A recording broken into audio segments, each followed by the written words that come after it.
মন্ত্ৰী ৰমেশ পেগু ডাঙৰীয়া, ইয়াৰ উপস্থিত উপায়ুক্ত মহোদয়, ইয়াৰ উপস্থিত আমাৰ আৰক্ষী অধীক্ষক ডাঙৰীয়া, আৰু ইয়াত উপস্থিত মোৰ ককাইদেউ মহীৰ বৰগোহাঁই ডাঙৰীয়া, আৰু উপস্থিত খিলঞ্জীয়া থলগিৰি জনগণ, সকলোকে পোনপ্ৰথমে বৈপ্লৱিক অভিনন্দন, বৈপ্লৱিক অভিনন্দন আৰু বৈপ্লৱিক অভিনন্দন।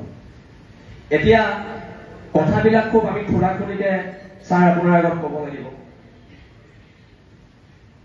শিৱসাগৰত 2017 চনৰ পৰা আমাৰ ওপৰত আক্ৰমণ হৈ আছে। 17 চনৰ পৰা আজি 24 চনলৈকে প্ৰায় 12-14টা আক্ৰমণ হৈছে, আৰু এইবাৰ প্ৰথম জেললৈ গৈছে। প্ৰত্যেকবাৰে আজি মই মন্ত্ৰী মহোদয়ক এটা প্ৰশ্ন কৰিছো, প্ৰত্যেকবাৰে অনা অসমীয়া শ্ৰেণীটোৱে আমাক প্ৰহাৰ কৰি থানাত লাঞ্চ আৰু চিংৰা খাই কেনেকে জামিন পায়, আপুনি সেইটো কথা আমাক ক'ব লাগিব। এইটো আমাৰ ওপৰত অন্যায় হৈছে, সেইকাৰণে শিৱসাগৰ মানুহ ক্ষোভিত হৈছে। আজি ইয়াত আয়ুক্ত মহোদয় আছে, কিবা এটা ঘটনা হলে আপোনালোকে দণ্ডাধীশ পৰ্যায়ৰ তদন্ত দিয়ে, কিন্তু সেই ছোৱালীজনীৰ ক্ষেত্ৰত কিয় দণ্ডাধীশ পৰ্যায়ৰ তদন্ত দিয়া নহল? আমাৰ তাত প্ৰশ্ন আছে। আপোনালোকে ৰাতিৰ ভিতৰত NSA লগাই আমাক 3 মাহ জেলত ভৰাব পাৰে, কিন্তু সেই মানুহকেইজনৰ ওপৰত দণ্ডাধীশ পৰ্যায়ৰ কিয় এটা তদন্ত ঘোষণা কৰা নহলে? আৰু প্ৰশাসনৰ মানুহ কিয় তাত গৈ ছোৱালীজনীৰ ওচৰলৈ এবাৰ যাব লাগিছিলে? আৰু এটা কথা মই স্পষ্টকে কৈছো, যেতিয়া ছোৱালীজনীক ছাৰ মাৰিছে, যেতিয়া মাৰিছে, ছোৱালীজনীৰ বিৰুদ্ধে গৈ পেলাই এজাহাৰ দিছে, যিকেইটা মানুহে মাৰিছে, আৰু সেই এজাহাৰখন উঠাব লাগিব। সেই এজাহাৰ অসম চৰকাৰে উঠাব লাগিব, এইটো আমাৰ দাবী আছে। বাৰে বাৰে আমাৰ থলগিৰি খিলঞ্জীয়া মানুহখিনিয়ে বাৰে বাৰে আমি অত্যাচাৰৰ সন্মুখীন হৈছো। আজি যদি ছাৰ মই আপোনাক কৈছো, আজি যদি আমি ওলাই নাহিলোহেঁতেন ৰাজপথত, সেই মানুহকেইটাই আজি জামিন পাই ঘৰত বহি থাকিলেহেঁতেন। সেইটো শিৱসাগৰ মানুহৰ ঐক্যবদ্ধ সংগ্ৰামৰ জয়। আজি আপোনালোকে জাতি মাতি ভেটিৰ কথা কয়, দিছপুৰৰ মস্তত দখল কৰিছে।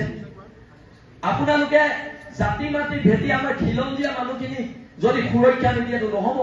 আপোনালোকৰ প্ৰধান কাম সুৰক্ষা দিয়াটো। ইয়াত মাৰোৱাৰী সমাজৰ মানুহ বহি আছে, আপোনালোকে কওক কোনদিনা কোনোবা সংগঠনৰ মানুহে আপোনালোকৰ লগত অভদ্ৰামী ব্যৱহাৰ কৰিছে?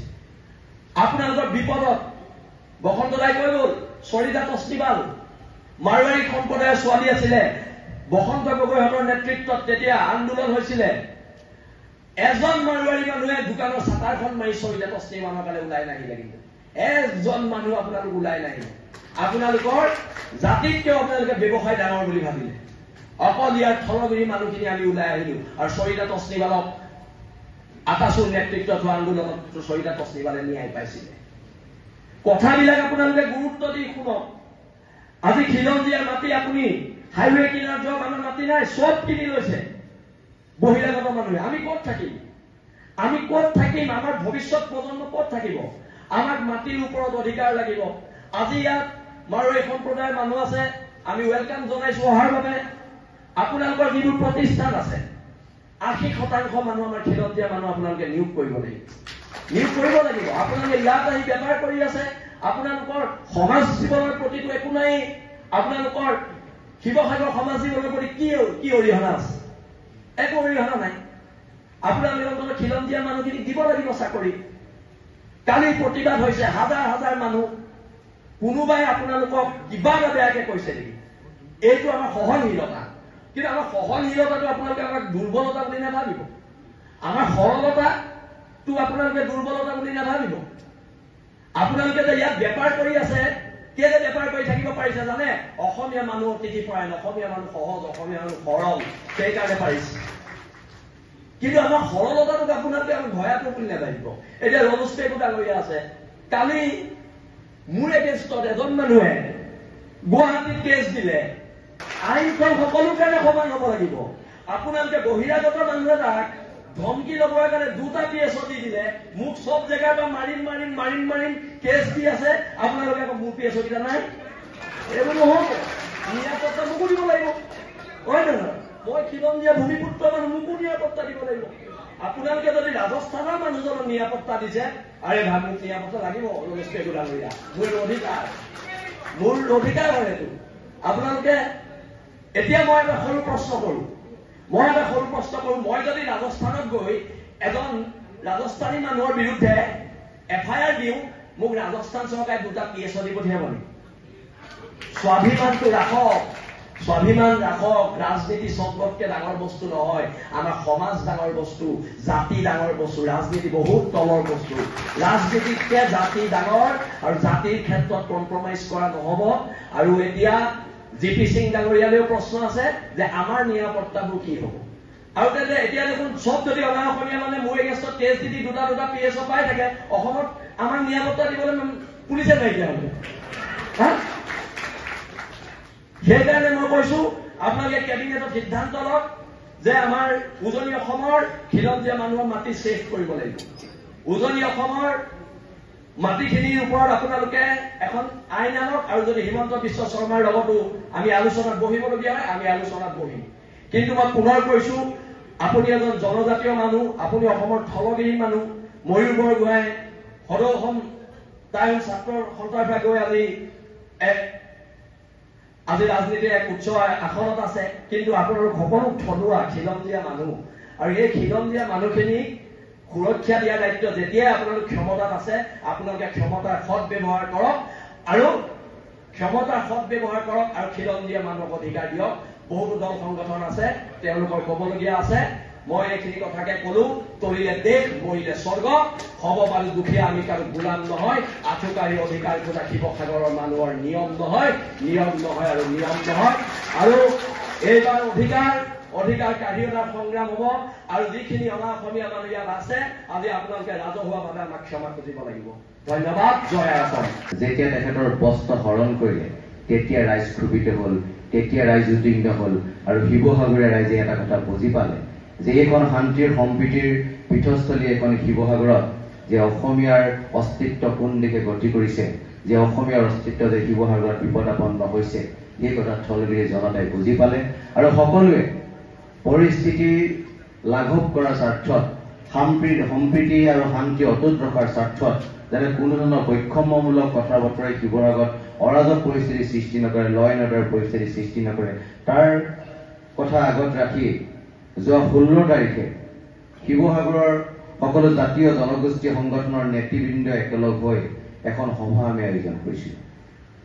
এই সভাখনত শিৱসাগৰৰ প্ৰতিজনে ব্যৱসায়ীক এখন লেটাৰ দিয়া হৈছিল। উদ্দেশ্য আছিল যে পৰিস্থিতি বেয়াৰ ফালে যোৱাৰ আগতেই আপোনালোক আমাৰ মাজলৈ আহক, আমি এটা সৌহাৰ্দ্যপূৰ্ণ আলোচনাৰ মাজেৰে আমি কথাখিনি আমি ইমানতে সমাপ্ত কৰিব বিচাৰিছো। কিন্তু দুৰ্ভাগ্যৰ কথা যে তেখেতলোকৰ মুষ্টিমেয় 4জন মানুহৰ বাদে শিৱসাগৰৰ 80% ব্যৱসায়িক প্ৰতিষ্ঠানৰ গৰাকী এজনেও গৈ আমাৰ লগত আলোচনাত মিলিত নহল। আৰু সিদিনাই এটা সিদ্ধান্ত লোৱা হ'ল, দ্বিতীয় এটা সিদ্ধান্ত, যে আমি কলো যে অনাগত 24 ঘণ্টাৰ ভিতৰত যদি এই দুষ্ট প্ৰকৃতিৰ মানুহকেইজনে আৰু ব্যৱসায়িক গোষ্ঠীয়ে যদি অসমৰ থলগিৰি জনতাৰ ওচৰত ক্ষমা প্ৰাৰ্থী নহয়, তেখেতলোকে কৰা ভুলৰ কাৰণে যদি এপলজি নোখোজে, তেতিয়াহ'লে আমি এটা কঠোৰৰ পৰা কঠোৰতম সিদ্ধান্ত ল'বলৈ আমি বাধ্য হ'ম। 24 ঘণ্টা উকলি গ'ল দাদা। তেওঁলোকৰ কমিউনিটিৰ এজনো মানুহে আমাৰ লগত যোগাযোগ নকৰিলে, আৰু বৰঞ্চ তেখেতলোকে নীৰৱতা অৱলম্বন কৰিলে। সেইকাৰণে শিৱসাগৰ ৰাইজ ক্ষুণ্ণ হ'ল, আৰু আমি 19 তাৰিখৰ দিনা এটা প্ৰতিবাদী কাৰ্যসূচী আমি হাতত ললো। আৰু এই প্ৰতিবাদী কাৰ্যসূচী কোনো দল সংগঠনৰ নেতৃত্ব লোৱা কাৰ্যসূচী নহয়। শিৱসাগৰত অসম আৰু অসমীয়াক ভাল পোৱা স্বাভিমানী থলগিৰি জনতা আপোনা আপুনি ৰাজপথলৈ ওলাই আহিছে। বহু মানুহক আমি ঘূৰাই পঠাইছো, কাৰণ শিৱসাগৰখন আমি বেছি উত্তপ্ত কৰিব বিচৰা নাই, ল এণ্ড অৰ্ডাৰ পৰিস্থিতি সৃষ্টি কৰিব বিচৰা নাই। সেইকাৰণে আমি বহু মানুহক ঘূৰাই পঠাইছো। কালি হাজাৰ হাজাৰ মানুহে ৰাজপথত আন্দোলন কৰাৰ পাছতো এটাও শব্দ কোনো এজন ব্যৱসায়িক, কোনো এজন অনা অসমীয়া লোকক শব্দ এটাও কৰা নাই। মাত্ৰ এটাই উদ্দেশ্য আছিল যে তোমালোকৰ যিটো দুষ্কাৰ্য, সেই দুষ্কাৰ্যটো দমন হ'ব লাগে, আৰু তোমালোকে এপলজি ৰাইজৰ জনতাৰ ওচৰত খুজিব লাগে। সেই কথাটো আমাৰ ডিমাণ্ড আছিল। আৰু কোনো ল এণ্ড অৰ্ডাৰ পৰিস্থিতি সৃষ্টি নোহোৱাকৈ আমি কালি আন্দোলনটো সমাপ্ত কৰিছিলোঁ। মই মাত্ৰ 2টা কথা কৈ সামৰিব বিচাৰিছো, আমাৰ লজিকটো কোনটো পথ আছে। যে আমি কৈছিলো যে শান্তি সম্প্ৰীতি এখন শিৱসাগৰত আমি বসবাস কৰি আছো। দাদা সৰিতা তাছনিৱাল নামৰ মাৰোৱাৰী সম্প্ৰদায়ৰ ডিব্ৰুগড় মেডিকেল কলেজত পঢ়ি থকা এগৰাকী ছাত্ৰীক যেতিয়া অসমীয়া এজন ডক্টৰে ডিব্ৰুগড় মেডিকেল কলেজত ৰেপ কৰি যেতিয়া হত্যা কৰিছিলে, আমি জাতি বৰ্ণ ধৰ্ম নিৰ্বিশেষে শিৱসাগৰলৈ হাজাৰ হাজাৰ জনতা ওলাই আহিছিলো আৰু আমি সৰিতা তছনিৱালক নিজৰ ছোৱালী বুলি ভাবি নিজৰ থলগিৰি জনতাৰ এজনী জীয়াৰী বুলি ভাবি আমাৰ গৌৰৱী অসমীয়া বুলি ভাবি তেখেতক আমি ন্যায় প্ৰদান কৰিছিলো আৰু সেই অসমীয়া কালপিত ডক্টৰজনক আমি জেল হাজতলৈ প্ৰেৰণ কৰিছিলো। সেইটো আমাৰ উদাৰতা, সেইটো আমাৰ সম্প্ৰীতি আৰু সেইটো আমি সকলোকে একেলগে লগত লৈ চলিব পৰা এটা নীতি শিৱসাগৰৰ ৰাইজে দেখাইছিলে। তাৰ পিছৰ পৰ্যায়ত বিহাৰী সম্প্ৰদায়ৰ এগৰাকী ছোৱালীক যেতিয়া ৰেলত ৰেপ কৰি হত্যা কৰিছিল, সৰু ৰূপালীলৰ বেক চাইডে সেই ছোৱালীগৰাকী আছিল, তেতিয়াও শিৱসাগৰৰ জনতাই গৈ জাতি বৰ্ণ ধৰ্মৰ ভাষা নিৰ্বিশেষে আমি প্ৰতিবাদ কৰিছিলো আৰু সেই বিহাৰী সম্প্ৰদায়ৰ ছোৱালীজনীক আমি ন্যায় দিবলৈ সক্ষম হৈছিলো। তেতিয়া শিৱসাগৰৰ জনতাই এই কথা বিচাৰ কৰা নাছিল যে সৰিতা তছনিৱাল মাৰোৱাৰী আছিল, সৰিতা তছনিৱাল অসমীয়া আছিল, বেংগলী আছিল, বিহাৰী আছিল, অন্য সম্প্ৰদায়ৰ ছোৱালী আছিল। এই বিহাৰী সম্প্ৰদায়ৰ ছোৱালীজনীক ন্যায় দিবলৈ যাওঁতে অসমীয়া জনতাই এই কথা বিচাৰ কৰা নাছিল তেখেতে বিহাৰী সম্প্ৰদায়ৰ ছোৱালী আছিল নে অন্য সম্প্ৰদায়ৰ ছোৱালী আছিল। আমি কৈছিলো যে ক্ৰাইম যিয়ে নকৰক কিয়, ক্ৰাইমৰ কোনো ধৰ্ম নাই, কোনো জাতি নাই, কোনো জনগোষ্ঠী নাই, তেখেত ক্ৰাইম ইজ ক্ৰাইম, গতিকে ক্ৰাইম কৰা ক্ৰিমিনেলজনক শাস্তি প্ৰদান কৰিব লাগে, সেই মনোবৃত্তিৰে আমি গৈছিলো। কিন্তু শিৱসাগৰ ৰাজপথৰ ব্যস্ত সেই